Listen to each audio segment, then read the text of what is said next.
हमें पता होना चाहिए कि डोमेस्टिक वायलेंस एक्ट होता किसके साथ है, मतलब कौन इसका यूज़ कर सकता है। तो यहाँ पर एग्रीड पर्सन का मतलब है कि कौन पर्सन है जो कंप्लेंट कर रहा है।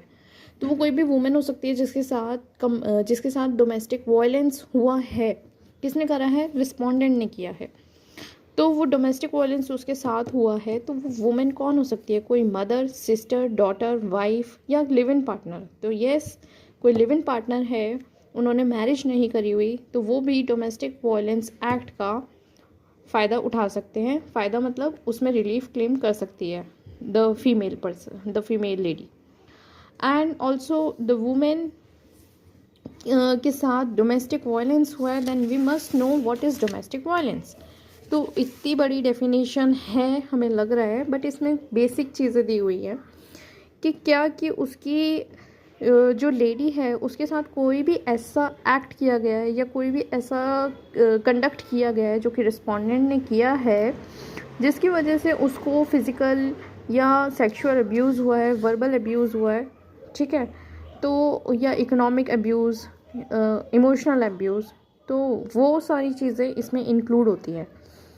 अब क्या है कि उसके साथ कोई भी उस लेडी के साथ उसको हैरेस किया जा रहा है या इंजर किया जा रहा है, क्यों? क्योंकि उसके साथ अनलॉफुल डिमांड हो रही है किसी डाउरी के लिए या फिर किसी प्रॉपर्टी के लिए, या उसको किसी भी तरीके से थ्रेट किया जा रहा है, यानी उसको डराया धमकाया जा रहा है, ठीक है, या फिर कोई भी उसको मेंटली या फिज़िकली उसको इंजरी दी जा रही है।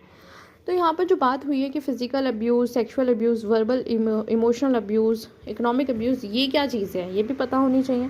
तो फ़िज़िकल अब्यूज़ का मतलब है कि कोई भी उसको बॉडीली पेन दिया जा रहा है, या कोई भी उसकी लाइफ को डेंजर होता है या उसकी हेल्थ को डेंजर होता है, जिसमें कि इंक्लूड होता है assault, criminal intimidation and criminal force.